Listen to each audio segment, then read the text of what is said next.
love the smell of bull underneath your nose. Look at me, I could be a little thing that you won't see. I could be your future, never mind my past. All you gotta do, gaslight. Don't believe your lying eyes. Gaslight. Everything's fine.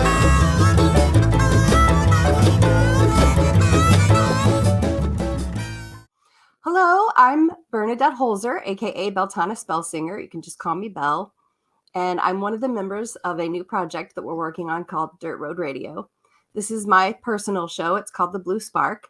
And this is a friend of mine that I've been working with. His name is Dan Schaefer. Hello, how you doing? Nice to Good. be How here. are you today? Good. Good. Today we have with us singer-songwriter Greg Bucking, who is a guitarist, a songwriter, a vocalist, and a producer who has been writing songs and performing live for decades. Over that time, he has released 4 albums with the Vine Brothers, 2 albums with Mother Freedom, and 1 album with Broken Carousel. He released his self-titled debut solo album, which spent 2 months on the Relics Jam Band's Top 30 chart and received significant airplay on over 100 radio stations in the U.S. Greg is a 2-time finalist in the International Songwriting Competition, ISC, for his songs Get Me to Arkansas in 2018 and East of Albuquerque in 2016. And his songs have also been featured on the Discovery Channel and Apple TV. So please welcome with us Mr. Greg Bucking. Hello. Hi, Hey, Greg. How are you? Good. How are you doing today? I'm doing good. Good. Excited It's nice to be talk. chatting with you. It's I Yeah. love listening to your music and excited about this being able to talk with you. Cool. Thank you. So tell us a little bit about where you live and what it's like there. Well,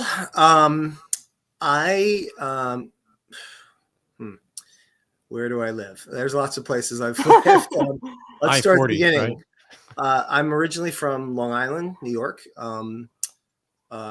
I lived in Boston for about 5 years when I went to school. Then I moved back to Long Island, was there for about 10 years. And then I moved and lived in Brooklyn for about 10 years. At one point, then my wife and I bought a house in rural upstate New York, Schoharie County, which is outside of Albany. And we lived there for about 4 years. And then our son was going to school at the University at Albany. So we have an apartment here. So that's where I am right now in Albany. But we still have the house in Schoharie County. So I'm sort of back and forth between those two places. And so Schoharie County is very small. There's about 30,000 people in the whole county. Okay. So it's very, so it's, it's sort of right at the edge of the Catskill Mountains and the Mohawk Valley. So it's really beautiful, naturally beautiful, What are some of your favorite features of the land there? Well, the valley itself, the Schoharie Creek is the river, and that's the main valley in the county. It kind of cuts right through the middle of the county, and that eventually runs up into the Mohawk River. So it's just the wilderness. It's just beautiful. The animals, and I miss it when I'm here in Albany. I get antsy, and I want to just go back to the quiet and write some songs and put the wood stove on in the winter. Nice. That sounds wonderful. It seems kind of that's quite a dichotomy though, because I mean you spend a lot of time on the road, I assume, and so you're in front of a lot of people all the time. I'm always curious about that, how artists do this, because you have to have some downtime as well in order to really, I think, focus on your art, I would think. But I still hear of artists like coming up with songs when they're on the road. I'm like, how do you do that? Like in the back of a bus or something like that. I mean, well, is that normally where you write your songs though? Like when you're in a solitary moment there, or is it on the road or both? It is definitely solitary. I'm not really a co-writer. I pretty much write my songs whether it's just for my solo stuff or for a band. I write it by myself, and I do need to have solitary time. But that being said, you do get a lot of solitary time on the road, whether you're in the car or you're sitting around in the afternoon waiting for the show that night. So you actually do get a lot of time to do that. So it comes everywhere. It comes on the road, it goes in cycles. Sometimes it's when I'm at home, sometimes when I'm traveling. But the main thing is having some quiet time and just letting, inspiration happen. What are some of the songs that you've written on the road, and what was the inspiration for that? That's a good question. So the Vine Brothers, the first couple Vine Brothers albums, I wrote a lot of them on the road, I think. Yeah. Get Me to Arkansas. It's just talking about being in the car on the road. And I may have even written that while I was driving. I do that too. It's not really safe. I know. But I always have a pad nearby. So even if it's just one line, and I'll just kind of make sure I get it in the moment. Isn't there a law against that, writing music while you're driving or something? Probably. Old school. Sometimes, I've been known to, stretch the boundaries. Get Me to Arkansas. That sounds like a destination for you. Was that for like another gig or something like that? Or is that something that has more romantic overtones to it? Or is it more like just get me through this trip sort of thing? It's so the one of the groups I play in, the Vine Brothers, the bass player lives in Fayetteville, Arkansas, which is the college town. And so we spent a lot of time out there, and it was, me being in New York and, they're out there, there was a lot of back and forth. So yeah, that just kind of came out of that. Like, the song is, the only time it mentions Arkansas is the chorus, so it's not really about Arkansas. It's just about being on the road. Yeah. Nice. And just wanting it to be, over so you can sleep. Yeah. Mm-hmm. Or get there and you have tour a drink. A lot, huh? Well, we did for a while there. It's funny. I haven't since COVID. I do. I've done road gigs. Here in New York, I play with a ska band called the Scofflaws. They're based out of kind of New York City, Long Island, and so we do shows regionally. Like we'll go down to DC. We're actually going this in a couple weeks. It'll be the first time I've done a significant road run since 2019. So we're going to go and hit Pittsburgh and Cleveland and Chicago. And from there, I'm going to Kansas City and Arkansas to do some shows. Oh, goodness. Yeah. Right on. So it'll be fun. I'm looking forward to it. Are you playing in Arkansas with the Vine Brothers in April? Yeah. Is that where I saw? Okay. That's right. Yeah. Where will that be? That's in Fayetteville at Maxine's Tap Room, which is a very cool bar, very cool owner. They always treat us great when we're in town. So looking forward to it. Yeah. So you had this one song, and I want to just jump into one of the songs right away because it's a fairly recent song of yours called No Justice. And that seemed to be kind of different than the other songs that I've heard from you in that it's is it political, or because you have some phrases in there about, talking about the jury, talking about the judge, and it's kind of, forgive me if I say this, but it seems kind of cynical in a sense in terms of what the justice system is. There is no justice. Yeah. What was the inspiration? I mean, it couldn't have been being on the road, right? I mean, what or maybe you did have justice on the road. I don't know. A cop might have pulled you over or something and you're in jail or something. I don't know. No. It's definitely political and social. It's not personal per se.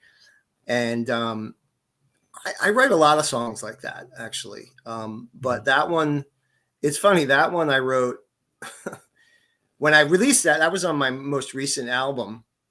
And when I released it, everybody, the people I talked to about it thought they kind of figured I wrote it after George Floyd and that.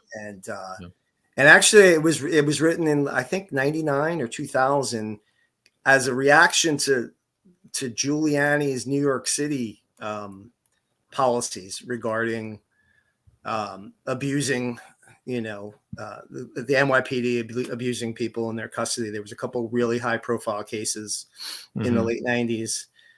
And so, yeah, it was more of an NYPD, Giuliani's New York City thing that was the inspiration, because these people would get abused and then the cops would get off and there would be nothing happening, and then and on and on. And it continues. And sadly, it's still pretty relevant today. So. Yeah. I guess it is pretty cynical. I think you're probably right. It kind of resonated with me, the lyrics anyways, because, I sort of feel the same way. Justice is what we say it is, type of thing. Was this during the stop and frisk thing that was going on in New York City around that time? I don't remember. Oh, God.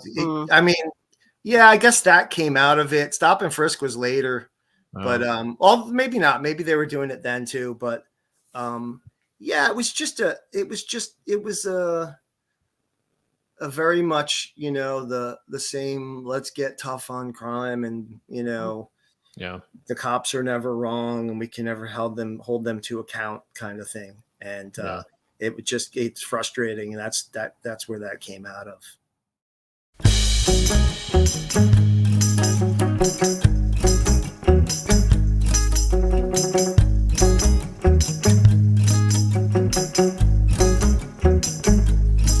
When the word let out on the street tonight,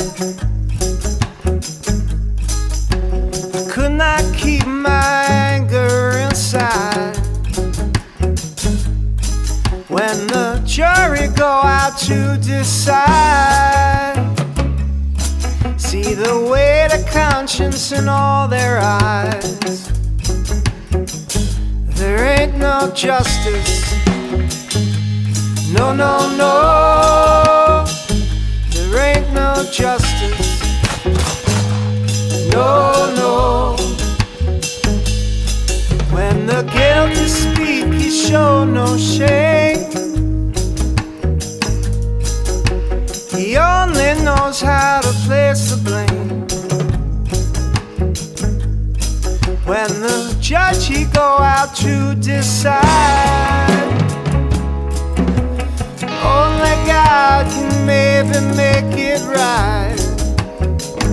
There ain't no justice. No, no, no. There ain't no justice.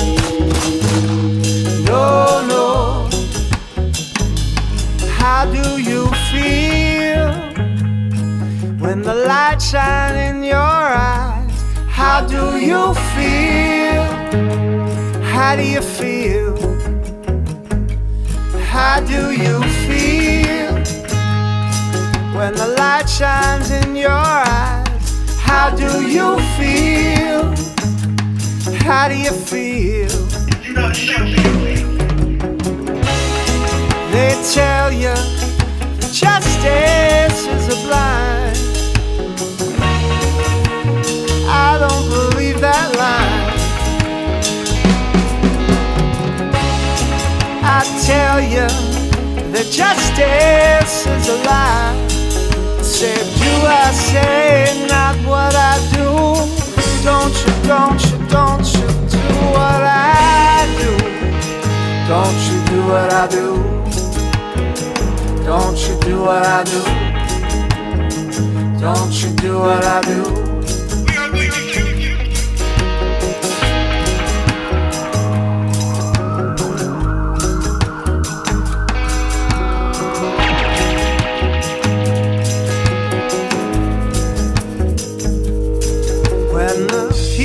Let their power go, Big Brother take control. When the devil asking you to dance, it might be your last romance.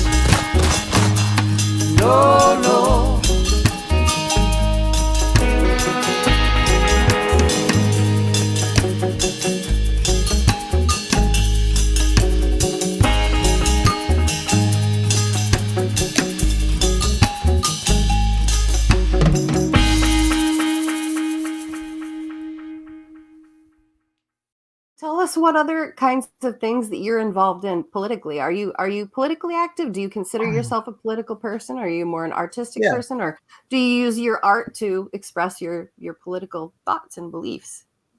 Yeah, I do. Not all the time. Not all the time. And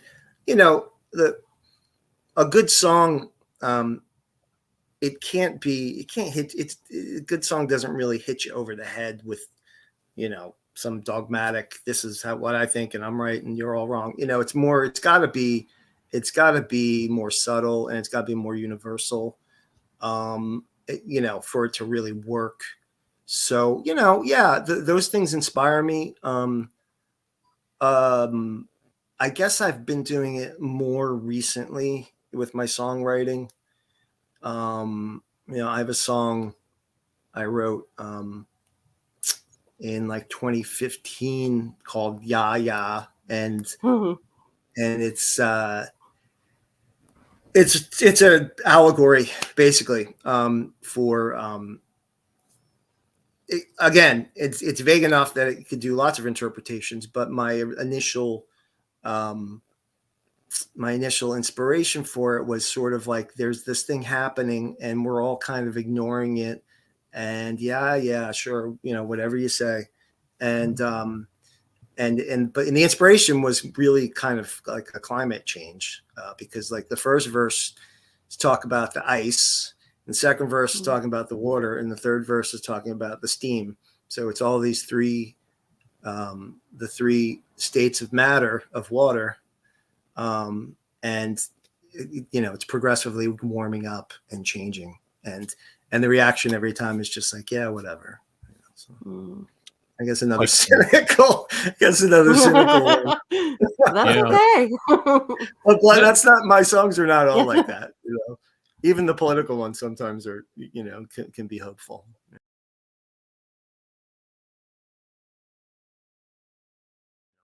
Yeah, it kind of resonates with me a lot because, it happens when political systems begin to drift and start to go off the rails.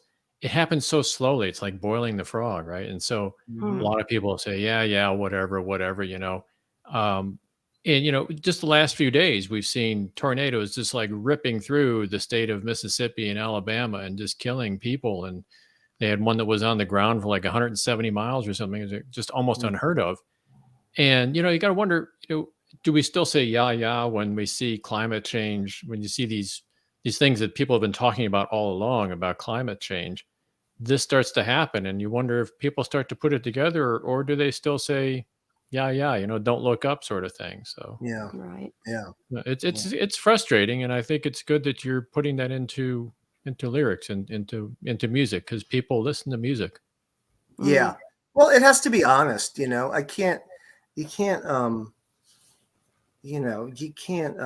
just paper over things, and if it's how you feel about a certain thing, then just that's how it is, and I've thought about that over the years, like because I'm an artist, but I'm an entertainer. Yeah. So you kind of walk a fine line, but at the same time, people want you to be honest. So I'm going to tell you how I feel, and you don't have to agree with what I'm saying, but and we can, and if that's not good with you, okay, well, we can talk about sports or music or some other thing, Yeah. but the older I get, the more I feel it's important to just just not worry so much if not everybody's gonna like you. Not everybody's gonna like your music. Not everyone's gonna like what you have to say. So just we might as well just be real about it. Yeah. For sure. Well, I think also the older I get, I sometimes wonder, was the world always this way, or is it just that I've been around for a number of years now and seen these things happening, and I mean, it just seemed like I didn't worry about it so much. I'm giving away my age here, but like back in the 70s and 80s, I didn't. I was like, yeah, I was one of those people, right? But now it seems a lot more serious these days, and so I don't know if it's me my age, or if it's just the times we live in, or what? Yeah, I struggle with that. I try to get historians and try to get their point of view on these things because um,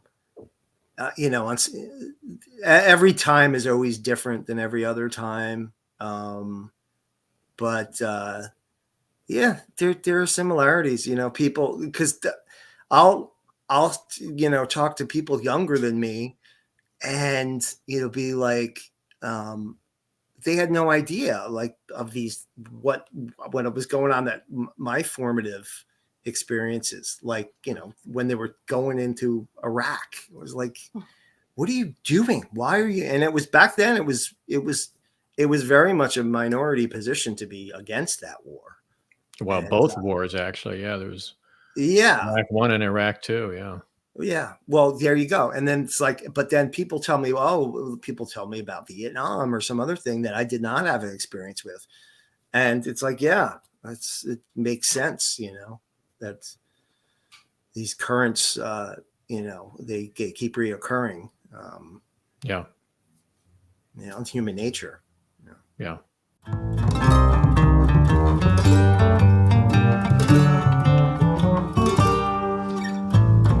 Jagged eyes up on a hill, drops start to fall, holding on still till the sun hits the far side, melts it away.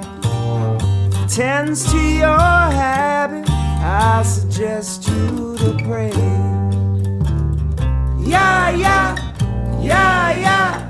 Yeah, yeah, yeah, yeah, yeah, yeah, yeah, yeah. Telltale water dripping on down, throwing a cycle, spinning around till the yellow has faded, water runs brown. 10,000 lakes all whisper the sound. Yeah, yeah, yeah, yeah, yeah, yeah, yeah, yeah, yeah, yeah, yeah, yeah.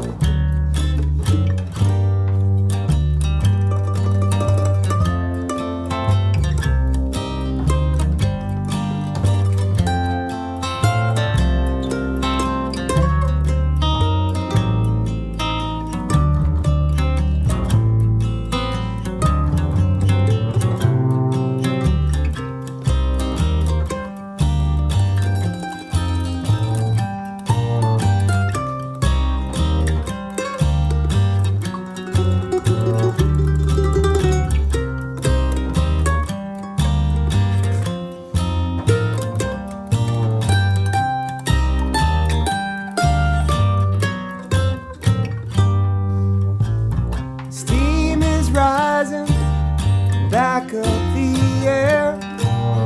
What can I do? Lay back and stare at the coming attraction, the drought and the flood, the fall and the winter, the spring full of mud. Yeah, yeah, yeah, yeah, yeah, yeah, yeah, yeah, yeah, yeah. Yeah, yeah.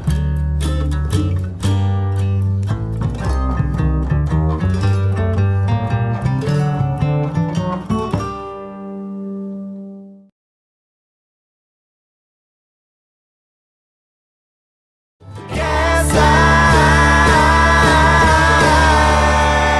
everything's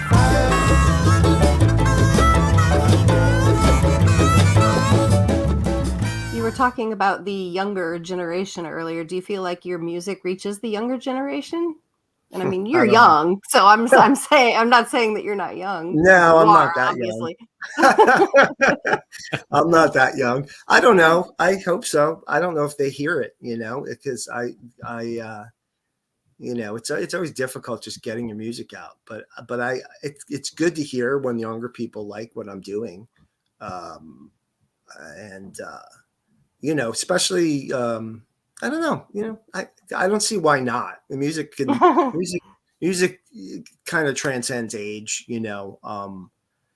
unless you're doing some pop thing that's very geared towards young people at the moment. But if you like, I do roots music, I do folk music, I do reggae, I do rock and roll, I do, funk, and so these are all, they've been around a long time, and the blues. So if you like that kind of music, young people like it, and people older than me like it as well. So it's just finding your audience is really the hardest thing. I still always am. It's always a struggle for that. I've had some luck with some of the radio play with my stuff and with the Vine Brothers. And I've gotten lucky and gotten good gigs in front of a lot of people, but we'll play it. We'll do a show and it's some packed place in some big room, and then next week I'm playing to 10 people at the brewery. So isn't that the way you it gotta goes? you gotta just be willing to roll with it and not let that bother you. Right. Well, it's I know we're kind of digressing a little bit here, but I'm very curious about that because I've listened to a number of your songs now, and it is like you say, it's a wide variety of different types of music. And don't you think that I mean, on the other hand, you could just do one type of music and get pigeonholed, but you turn on a radio, you hear Santana, it's Santana, just it's got that, or Johnny Cash especially, right? But that's kind of become their brand as well too, and providing a wide variety of music is good because it keeps your audience inspired and listening to different types of music, which is good. But aren't you afraid though it could kind of like what's that called, master You dilute the jack of all trades, master of none sort of yeah. Oh yeah, of course. I mean, it's a balance. When putting aside, me as a solo act, the bands I play in, they're all pretty, stay kind of close within their genre. Like the ska band, the Scofflaws, it's a ska band, and it's a traditional ska band. A lot of in the 90s, there was a lot of ska bands that were popular, and it was kind of punk. It's not like that. Like we do ska, like the roots reggae with some jazz. So that it's very much, it keeps to that. And the same with this band I play with here in upstate New York, the Bluebillies. It's like a bluegrass thing. It's like a folk bluegrass thing, and that's what it is. We have there's no drums. There's no, we're just playing acoustic instruments. And the Vine Brothers are similar to that as well. So the brands, it's important to do that, so, the bands I play in as a sideman, tend to stick to that. But when I just did this, my solo album is just this like past year. So, I think that gives you a little bit more leeway, like you have someone like Beck, for instance. Beck is known kind of for his hip hop funky stuff, but then he'll put out an album with him with an acoustic guitar doing like the Bob Dylan thing, That's so true, yeah. there's room for that as a solo artist. If you try to do that too much as a group, then you can run into problems. You kind of want to stay on some sort of vision, as a group. Good. Thanks. So with such a wide variety of genres that you play, I've got to ask what some of your influences are. Oh boy, yeah. Everything. I know that's not a good answer, but almost everything except classical. Like I have super respect for especially classical guitarists, but that's a lifetime of learning that I don't have another lifetime to learn that. So, I started rock and roll was my thing. I loved the Rolling Stones and the Allman Brothers, and and then those guys, like well, what were they listening to? Well, they were listening to the blues. They were listening to the chess bands from the 50s. So then there's Muddy Waters and Sonny Boy Williamson, and then also, some of that veered into the country bluegrass, like, Jerry Garcia was in this bluegrass band. And so every step of the way, either from music I love or musicians I play with, they'll turn me on to something else, like that. My band Mother Freedom, which was really like my first band. It started out as mostly like blues, rock and roll, but we had a great drummer and he's really funky. And he kind of turned me on to like the Meters and some of the New Orleans stuff and reggae, which was something I really didn't know hardly anything about. And then, so that was a whole other side that, from playing with other musicians who were into that stuff, like, oh, that's actually really cool. And there's a lot going on here. And, so then you learn a vocabulary, like a bluegrass band, generally you're going to have, well, there's some differences, but okay, so the bass is playing the boom, boom, boom, boom. And then there's a banjo or, and the mandolin and the guitar kind of keep the rhythm. And everybody has their part to play. And reggae is the same thing. Reggae is like, the bass player is playing his line, the guitars, chink, chink. And, and then the drummer is playing a completely different beat than something you'd hear like in a rock band. So I got into really learning the vocabulary of these different kinds of music, and then that just, that filters down. So, it's endless. There's always something you haven't heard before, and then jazz. I was like, I can never know anything about jazz. And then, someone gave me, Miles Davis, a couple of tapes of Miles Davis. And then that got me into, a lot of the bebop stuff, but then especially the organ trio stuff from the 60s, I really dug because it's, it's like organ, drums, bass, and guitar. That's the guitar in that soul jazz of the 60s. It's very prominent. And so that, so I started learning that, and, these things are all related, it's a more complicated blues in a lot of ways, that kind of jazz music. That's wonderful. Yeah, when you talked about the variations that you get exposed to, I had a friend out in when I was living in Los Angeles, and he invited me to go with him to the Hollywood Bowl one time, where there was a reggae concert out there. And I know almost nothing about reggae music. I really got into it, but there was, he was really into reggae at the time, and there's this guy who I forgot his name was now. He's a Hasidic Jewish person who does reggae. Mm-hmm. Yes, Matisyahu. Matisyahu, yeah. Yeah. And that was like, that was just like the most biggest contrast of what you would expect when you see some, Hasidic Jewish person up there and just going at it with reggae music. Yeah, it was fantastic, but it's when you're a musician like that, I think you have to experiment around and try these different things. Yes, and his case is very peculiar because that happened when I was living in Brooklyn, and in Crown Heights, a section of Brooklyn, there's a Hasidic Jewish, well, there's a greater, Hasidic Jewish population and a Caribbean population. So I'm pretty sure that had a lot to do with how he got into it, because it's I lived there for about two or so years in Crown Heights, and everybody thought I was Jewish because, like, what's this white guy doing here,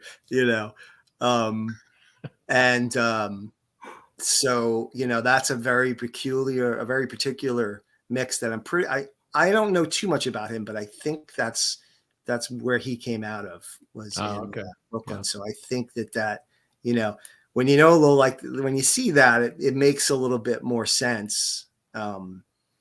Yeah. And but yeah, it's just that's one of the best things about music for me personally was I got to, I still do, get to interact with all levels of society, of all races, all religions, in my bands or other bands I play with.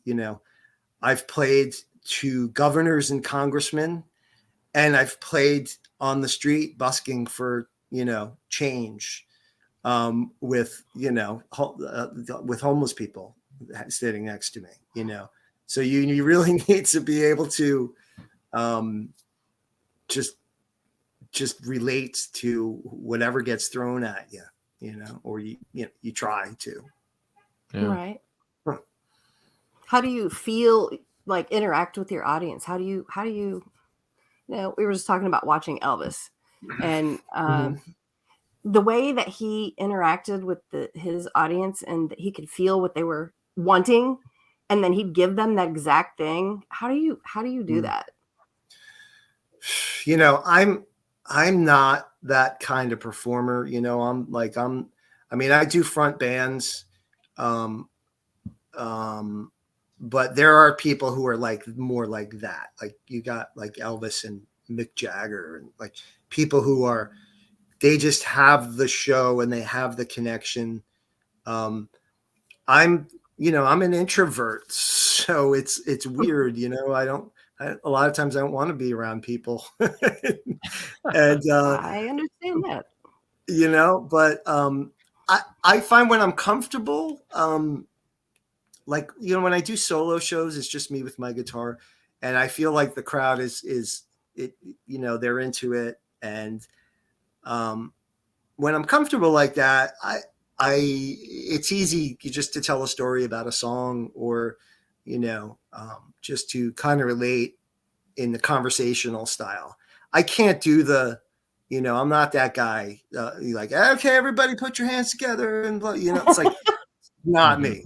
There are people real good at that. That's totally not me. So my interaction with the crowd is either conversationally, or just through the music, and in having, just being comfortable in my shoes on stage. I don't have to jump up and down and scream and tell people to clap their hands, but I feel comfortable playing my guitar and singing, and I think that translates, to somebody watching.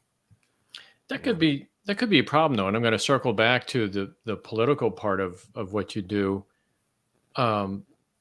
You could find yourself at a venue where you're surrounded by people that don't necessarily agree with your perspectives on things, and yet now you're going to play this music.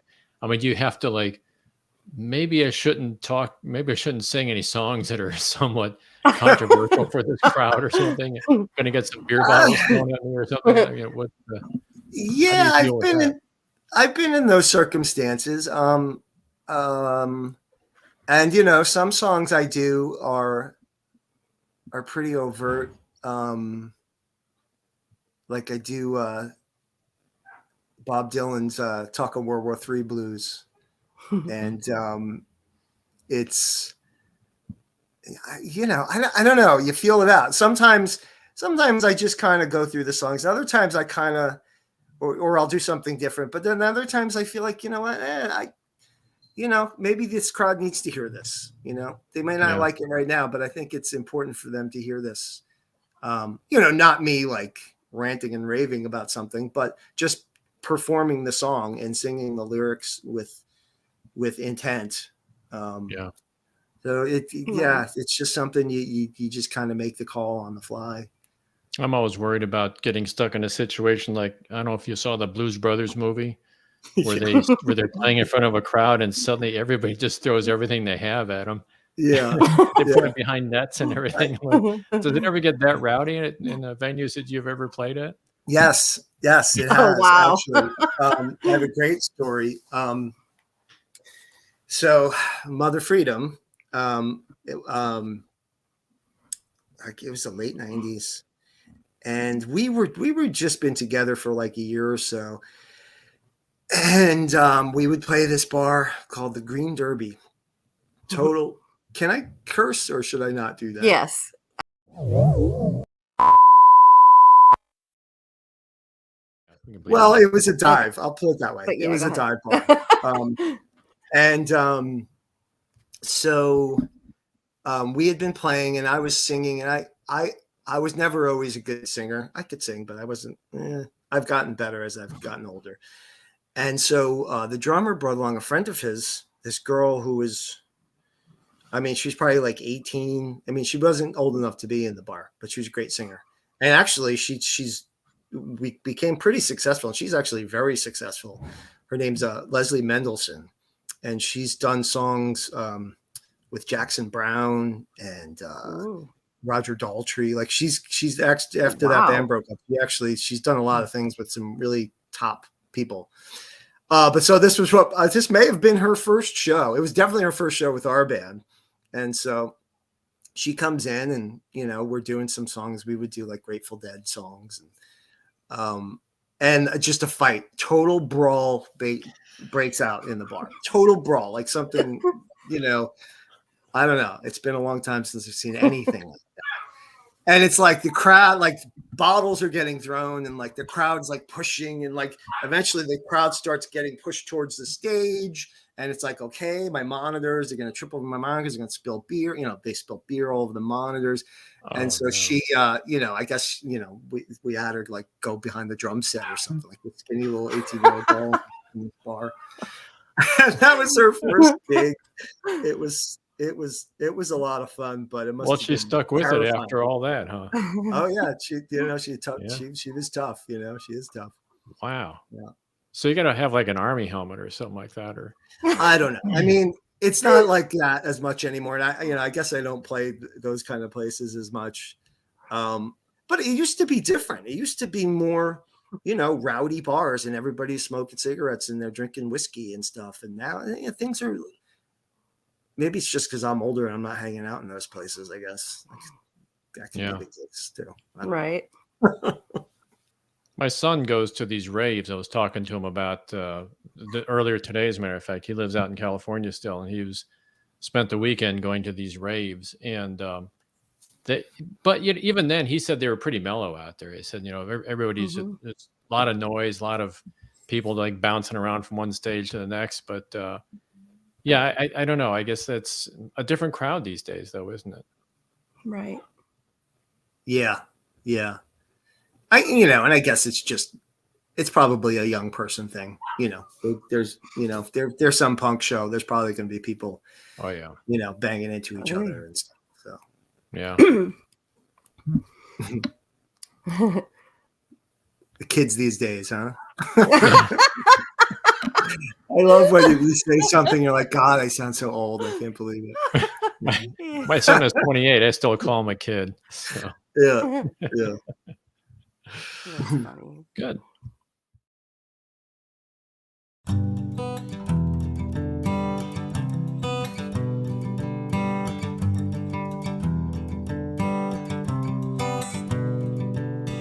Early morning light seems to wash away the night before. Little bits of sun seem to scatter all the ones who plot the war.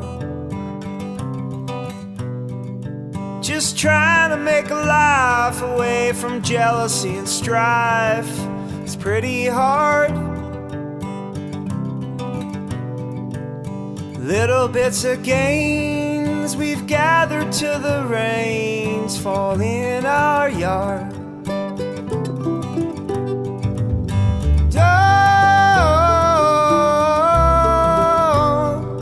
Don't ever back down.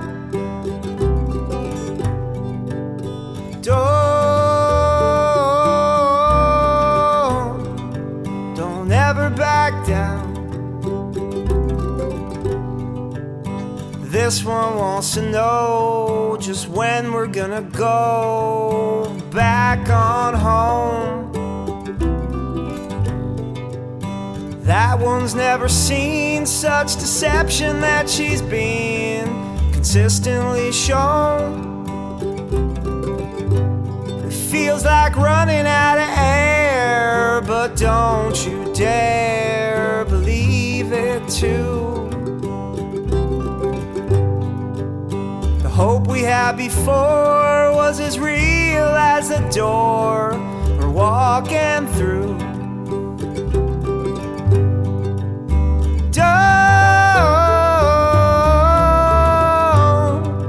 Don't ever back down.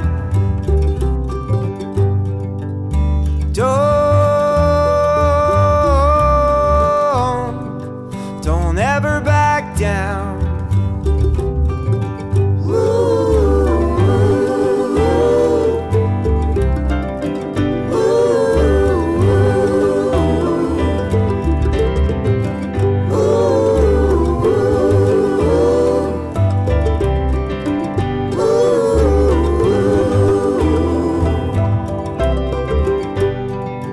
Can't overlook the gains and the promises we made and what we won. I know it seems too tough, but never is enough for anyone.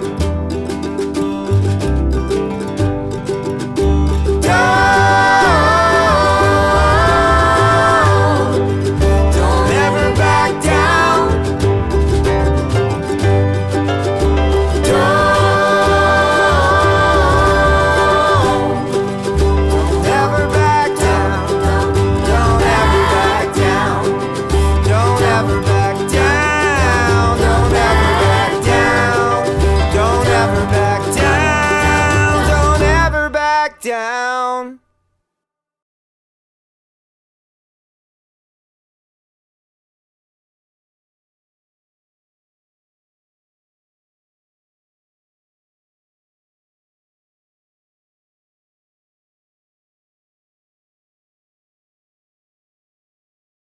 I am after I do this tour, I'm pretty busy, back here in New York with between the with the Scofflaws and the Bluebillies. I have solo shows. I'm actually wanting to record another album. I've been working with the same guys the past year or two. That's sort of like my solo album. It's electric and it's kind of blues and funky. So I'm playing, it's all electric guitar stuff. Okay. And so I have about 7 songs that are pretty much ready to be recorded. It's just a matter of doing it. The good thing about now is that if you want, and if you want to learn, you can do a lot on your own. Everything you need, you could do from your computer with some mics and some good gear just to get basic sounds. Mm-hmm.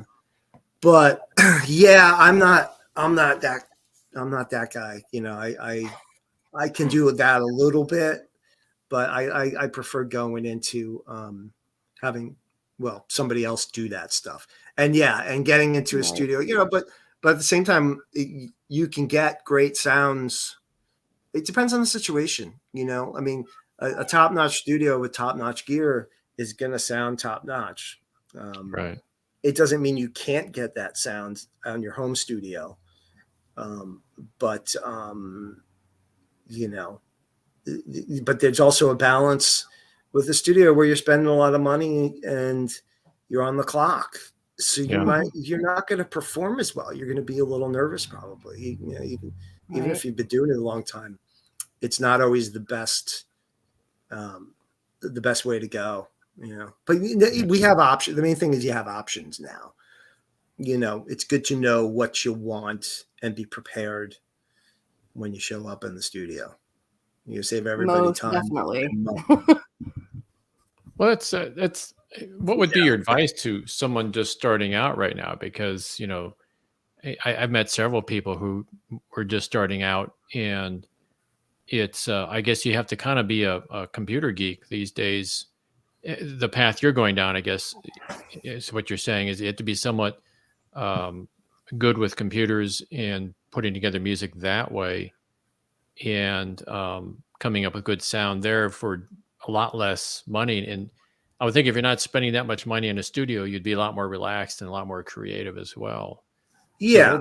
what would you advise younger people that would be starting out in this industry? Well, yeah, it's you are more relaxed at home, but you do want it's important to have someone else work the.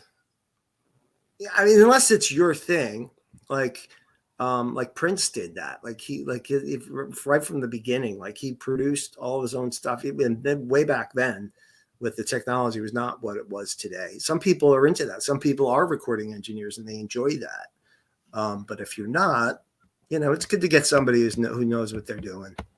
It doesn't have to be, $1,000 an hour studio, but it could be,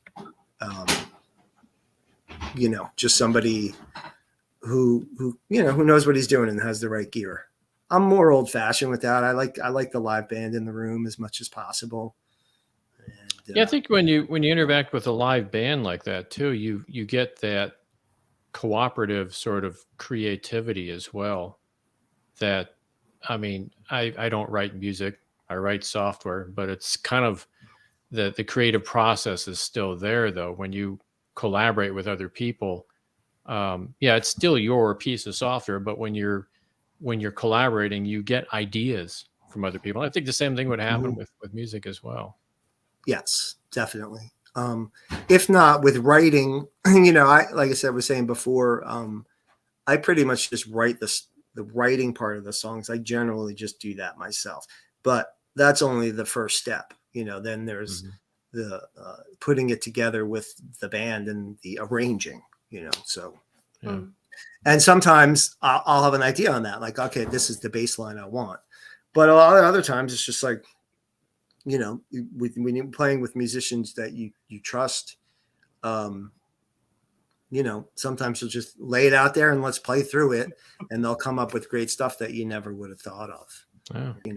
And playing the songs out live, they change. Right. You record it in the studio and then you play the song out 50 times, and now it's you got a different thing that's cooler. So so now we play it that way. Yeah. I think that, again, I don't know much about music, but a lot of times I hear mistakes in music that I think are originally mistakes, but it becomes part of the song, and people actually think of that as being part of the song, and it's actually starting Yes. off as a mistake or something. Sure. Yeah, sure. I think that's what makes a lot of music organic and worth listening to. It's not supposed to be perfect, Yeah. Yeah. You gotta let it breathe. Yeah, that's a good analogy. Let it breathe. I like that. Yeah. So what all do you play? You play the guitar and sing? Yeah, I'm a guitarist and I sing, and I play a little harmonica, and I play a little bit of keyboard, and I can play bass. I did all the bass tracks on my solo album. Oh, nice. They're all pretty simple lines, but it was the thing where this is the line I want, and so it's the same as the guitar as far as the notes. What's different is the mechanism. It's muscle memory. Yeah. Like with me, like that's with the music, playing an instrument. It's muscle memory. I'm not thinking about this is the A or something.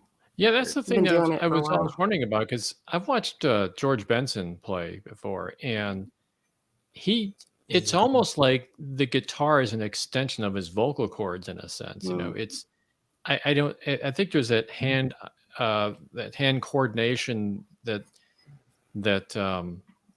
just becomes an expression just as easily for him as as singing. It's like talking in a sense. I mean, I know a lot of artists that just have that they just I don't know, it's like an extension of your body in a sense. Yeah, because you do it so much. And you mentioned George Benson, like that was a thing when I first started learning a little bit of jazz. I don't know who said it, but it's basically like, well, if you can sing it, you can play it. So if there's some line, some melody you want to hear, and you can go, you can kind of hum it, then you should be able to play it as well. Right. So that's the connection between like you said, it's an extension of your body, and in singing, it actually is your body. Your body is the instrument. So it's, that's absolutely the case. Right. When I'm writing a song, instead of going to the guitar first, sometimes I'll just go down to the piano and start plunking out the notes on the piano, because it's easier for me to see and visualize and hear in that way. And then because chords on a guitar sometimes seem a little limiting, maybe. And if you're on the piano, you can figure out really what notes and what harmonies you want to have in there, and so on and so forth. Yeah. Oh yeah. Well, you got 10 fingers. You can play a chord with 10 notes in it. Right. On the guitar, you got 6 tops, at any given time. And absolutely, yeah, I could see that. People, it's an ideal writing instrument. The piano is. It is. I have written some songs on the keyboard though. And it's neat when you're doing it from a different instrument. I think your lack of facility on the instrument, it's limiting, but in some ways that can be good, because you'll get some new sound, because you kind of don't know what something is, because everything's just new, whereas with the guitar, it's like you go back to the things you've always done, right. So, you know what I mean? Like, yeah, there's only so many chords you can play, but see, I'm just a rhythm player, so all I do is I'll figure out what chords go to the song, and then I'll look at my poster on the wall. Oh, are there new chords I can learn, just to have something different in there for a change. So how did you learn? What made you decide to want to learn how to play the guitar? I took lessons when I was like 10, and I wanted to play guitar. I just thought it was really cool. I loved electric guitar.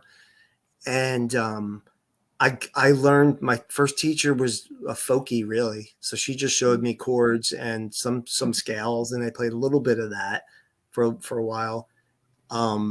And eventually she's like, you should go see this guy, Bosco was his name, and what's his nickname? And so he was a lead guitarist, electric guitarist, so he kind of showed me some other things. And so I got that basic lessons in the very beginning. But then when I was like in high school, I wasn't so serious about it. I always continued to play, but it wasn't really that serious. And then at some point, I was like, maybe about 19 or 20.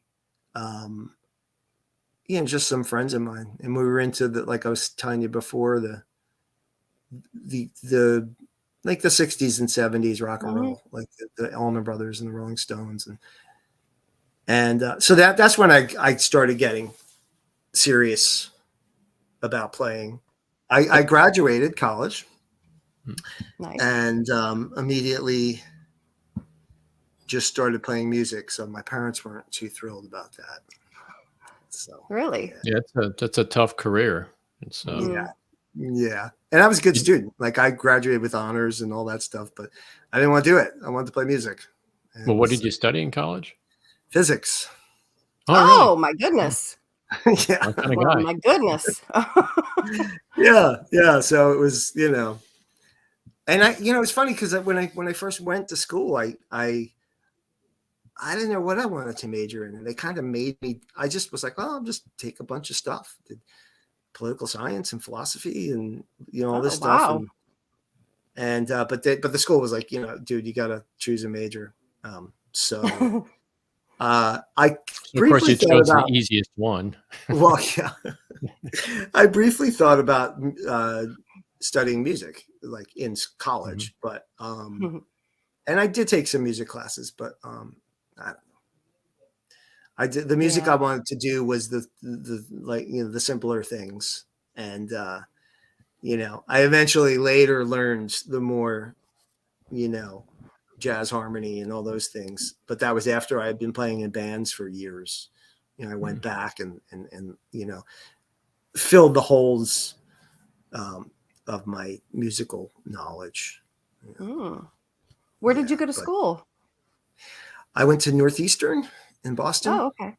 which was the other thing. Like when I went to school, I wanted to go. I grew up in a small town, so I wanted to go to a city. You know, like that was the main thing. Like I don't want the campus, you know, out in the pretty campus out in the country. I want to go and live in the city. And so so that was a big draw for Northeastern because you're right on, you know, you're right in the middle of the city. When you said that you you majored in physics, I immediately started thinking of Brian May from Yeah. right? Right. Yeah. Oh yeah. He's brilliant. Yep. Yep. Yeah, in every area. I mean, it's he kind of got back into physics though after a while. I mean, he did his rock and roll thing. Now he's back into physics. That's right. Yeah. And he you know, obviously they blew up and made it big when he was young. But he worked on the was it the Pluto? Was it some sort of probe that was out there in the Kuiper belt, I guess they call it? They were looking at some of these asteroids that are way out there beyond Pluto, and I think he was leading a group of people that was photographing one of these objects that the satellite was flying by. Yeah. He actually did. He actually did real work on those projects. Yeah. This is super cool. And he also built his own guitar too. Yes, the Red Special. He put it to use. Right away. Yeah. I think he still plays it, doesn't he? I think so. He just has that same guitar. You know, such a great tone. I love the sound of his guitar. You know, he's one of those guys that like. You know, you kind of can tell it's Brian May. Just you know, and 2 notes, you're like, oh, okay, you know. Someday you should meet and talk to my husband, Greg. He's he graduated with a degree in astrophysics, and he's got a book on the Brian May's the Red Special, and he even did like part of his like last dissertation with Brian May, but just online. But yeah, he's big into that whole thing, physics and astrophysics and. So he knows exactly what Brian May studied, but I can't remember what it is. That stuff is all way over my head. That's the stuff that I really enjoyed. I was always fascinated with space and you know, that aspect of it. Because physics, there's particle physics and there's optics and there's acoustics. You know, there's so many different things. But the astrophysics was the thing that initially drew me to physics in general. There's a lot of exciting stuff happening in astrophysics these days too, with the new Webb telescope up there, and they're spotting all kinds of planets and everything. That's fascinating. Yep. I could talk forever. It's this is fascinating.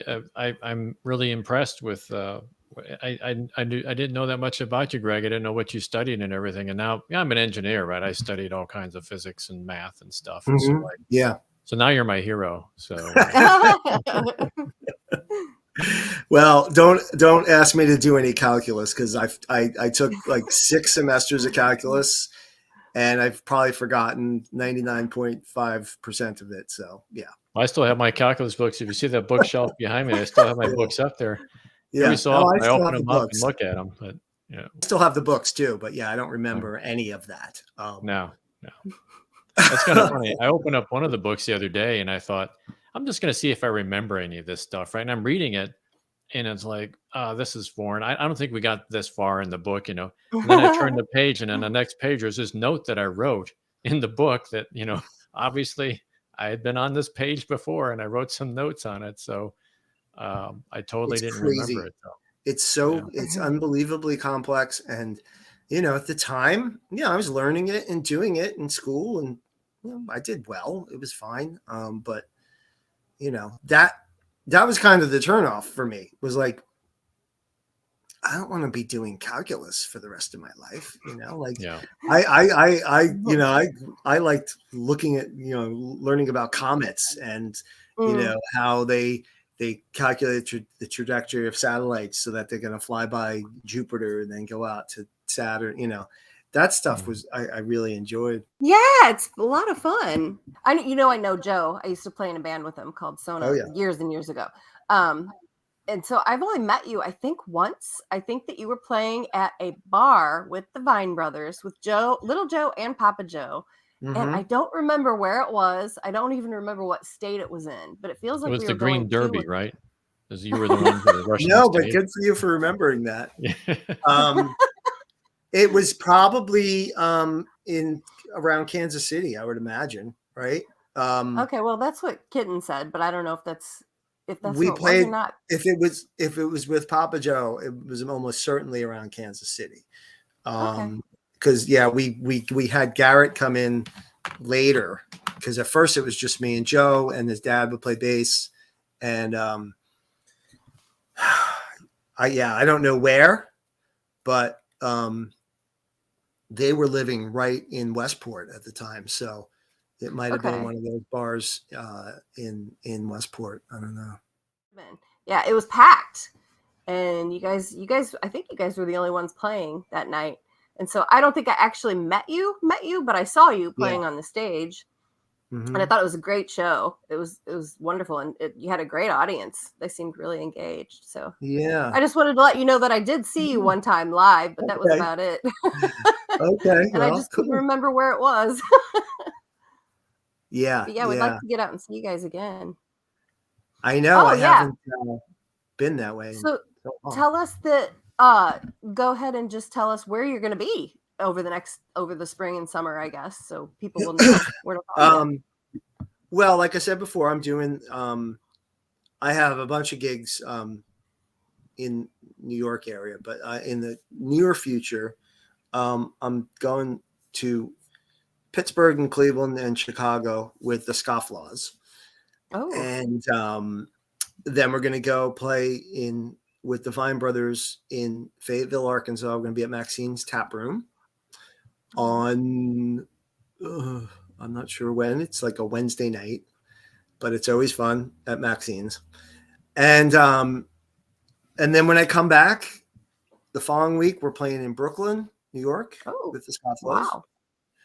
And then I have a solo show. Well, I'm doing a place up here in upstate with a solo show at this place called the Green Wolf Brewery in Middleburg, New York, with a great guitar player, Sam Whedon, who I have been playing with for the past couple years. So I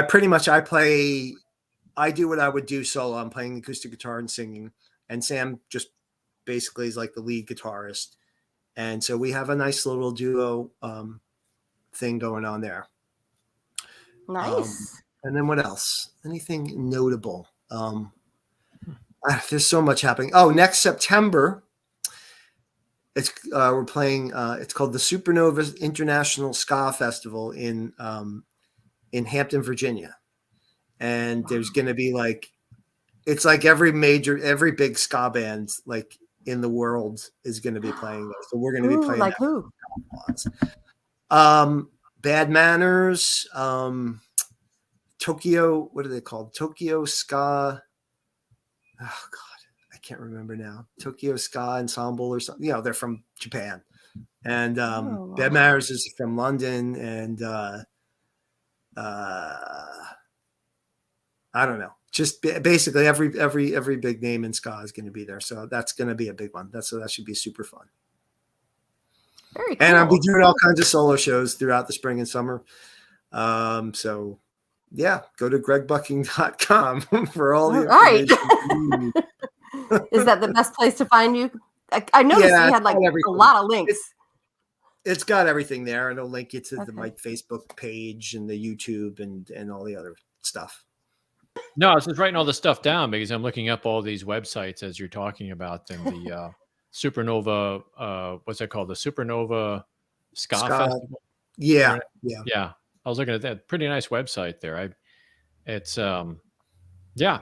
just looking all the stuff up as you're talking. I want to find out where you're going to be. I'm in St. Louis, so if you're in this area here sometime, I'd like to drop by and see you. But you're going to be in Kansas City also coming up soon, you said? We're gonna do a house party in Kansas City, but we don't have too much with the Vine Brothers. It was sort of a last minute thing, So we're doing Maxine's, and we're going to do this house party. So I don't know. Joe is going to, I think the plan, I got to call him. The plan was Joe was going to come back east with me from Kansas City. And we did talk about going to St. Louis because we played at KDHX. We did a couple of in studio performance there years ago. But I think Joe is friendly with one of the DJs there, so we may do that. We may have something.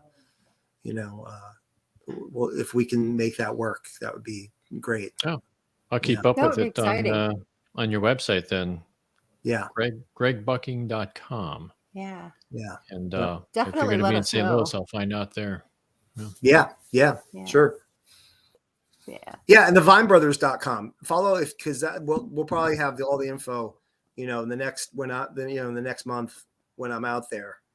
We'll have all that on the vinebrothers.com. So okay, good. Reminds me I have to update that site. .com. Nice. Cool. All right.